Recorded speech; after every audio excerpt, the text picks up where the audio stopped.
It was the first step in a nuclear nightmare. A breakdown in an atomic power plant in Pennsylvania today is probably the worst nuclear reactor accident to date. Thousands have packed their luggage and they've left. Banks reports many withdrawals. People are afraid of what they can't see, radiation. It's a lot worse than what they're telling us. Typical lies. We gotta close all those nuclear power plants down. In March of 1979, central Pennsylvania residents awoke to a nightmare scenario. A partial meltdown at the 3 Mile Island power plant. The incident made front-page news around the world, exposing the risks and dangers of commercial nuclear power. While this would lead to better reactor safety measures, the accident sparked a slew of protests and backlash against an industry that had once been hailed as the future of U.S. power. It was a crucial turning point for the nation's energy sector and ultimately put an end to the American atomic age. Nuclear power is dead as an industry in the United States. It died at 3 Mile Island. I want to talk to you tonight about a serious national problem. As America has grown and prospered in recent years, our energy demands have begun to exceed available supplies. America in the 1970s was marked by a national energy shortage, driven by the reduction of petroleum exports from Middle East nations. In the fight to reduce dependence on foreign oil, many saw nuclear energy as the solution for a sustainable power grid going forward. Since its discovery in the late 1950s, atomic energy had been hailed as the power source of the future. It was marketed as environmentally friendly, cost-effective, and above all, safe to produce in large quantities. The perfect solution to the U.S. energy crisis. Here, in fact, is the answer to a dream as old as man himself. A giant of limitless power at man's command. The atom. In 1973, as part of Project Independence, President Nixon urged the construction of 1,000 nuclear plants in the U.S. by 2000. The general population shared this view, with a 1977 poll indicating that over 2/3 of the country supported a dramatic expansion of the atomic energy sector to increase available power supplies.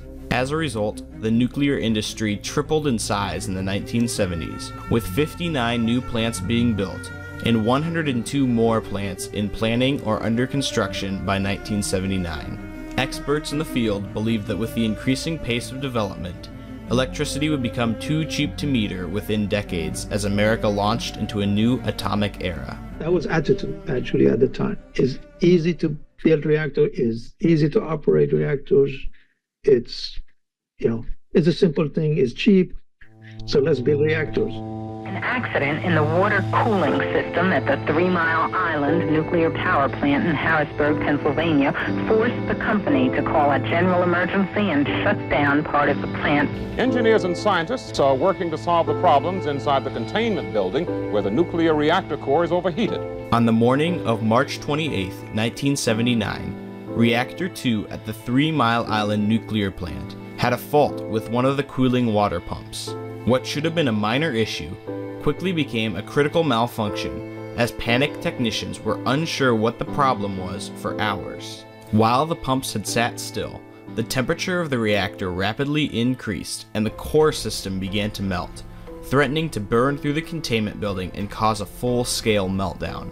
Eventually, technicians were able to identify the problem and restart the water flow, though it took over 12 hours to stabilize the core and cool it back to a safe temperature. Meanwhile, unrest was growing in the populated area surrounding the plant. While word of the accident had gotten out, government officials and representatives from the plant responded to questions with inconsistent and often conflicting answers. A disturbing pattern emerged. All those who should have had the answers all seemed trapped in an endless and frightening search for the facts. I don't know why we need to tell you each and everything that we do. In the absence of a reliable or consistent source of information, residents were left to wonder whether they should stay in their homes or attempt to evacuate. Media reports were often exaggerated or based on speculation, which furthered confusion and distrust of officials in the days following the accident. That was a big question in a lot of people's mind. Do we evacuate? Do we not evacuate? And the communication was inconsistent. What the company said, what the NRC said. Finally, 3 days after the accident, Governor Dick Thornburgh gave an official evacuation advisory, leading 140,000 residents to leave the area until the all-clear was given. Members of the community were quick to voice their concerns in the weeks and months that followed. Several protests were held against the plant and its parent company, Metropolitan Edison, mainly focusing on the lack of transparency with the public throughout the incident. The reason why the public panicked was because they were getting mixed messages from the government. There wasn't a single channel of information. You know, if you got these conflicting messages, what is your default reaction? They're hiding something. It's probably a lot worse than they're said. They've heard so much contradictory technical jargon from officials, the first casualty of this accident may have been trust. At the same time, citizens across America felt lied to as well. Nuclear power had been pitched as a safe, worry-free way to generate power, and the accident at 3 Mile Island had severely undermined that image on newspapers and television sets across the nation. Above all, the question on everyone's mind was, could 3 Mile Island happen again? The experts had told us it was next to impossible for a nuclear plant to melt down. Well, now there was that possibility. In October of 1979, President Jimmy Carter formed a commission to audit the Nuclear Regulatory Commission and discover what had really been behind the accident at 3 Mile Island. What they found was that the technicians at the plant not only had inadequate emergency training, but had also been falsifying safety test data to the NRC for months leading up to the accident. The report revealed that safety and technician training was a widespread issue at nuclear plants across the country, and demanded an overhaul of government oversight of the atomic energy industry. Over the next 2 years, widespread changes would take place within the NRC, including clamping down on safety test reporting, upping requirements for monthly plant inspections, and sweeping changes to the curriculum and certification standards for nuclear engineers. These changes did some good to calm the public fears, and actually led to a 30% increase in power output at existing plants due to increased safety and reliability. And since this turning point in nuclear safety, there have been no more major accidents reported at US plants. Unfortunately, for many members of the public, the accident had proven that nuclear power's risks were too great. A widespread anti-nuclear movement erupted across the country in 1979, featuring large rallies calling for the end of nuclear power in America. The fiction has been the nuclear industry's decades of assurances that nuclear power is safe and necessary. What we have to do is to call for an end to the nuclear age in its entirety. We have to make sure that the lesson that was learned in Pennsylvania is a lesson that will be impossible to learn again.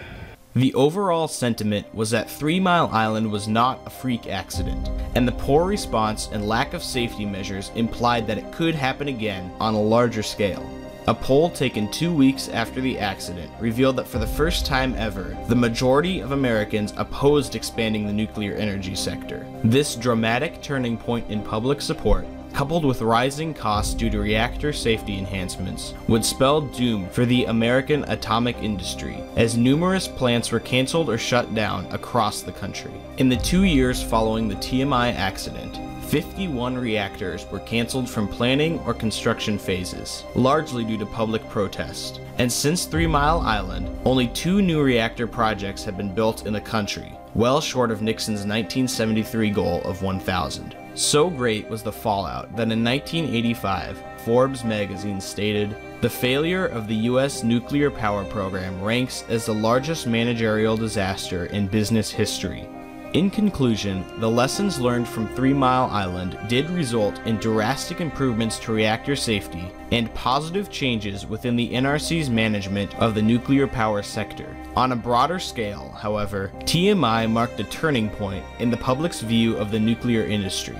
The poor response effort and national media coverage sparked a widespread anti-nuclear movement, resulting in a drop in support and subsequent decline for the nuclear field. Ultimately, the 1979 accident killed atomic energy's growth and marked the end of the nuclear era in America. Not all the promotion in the world can erase memories of central Pennsylvania as the place where the worst fear of modern man almost came to pass.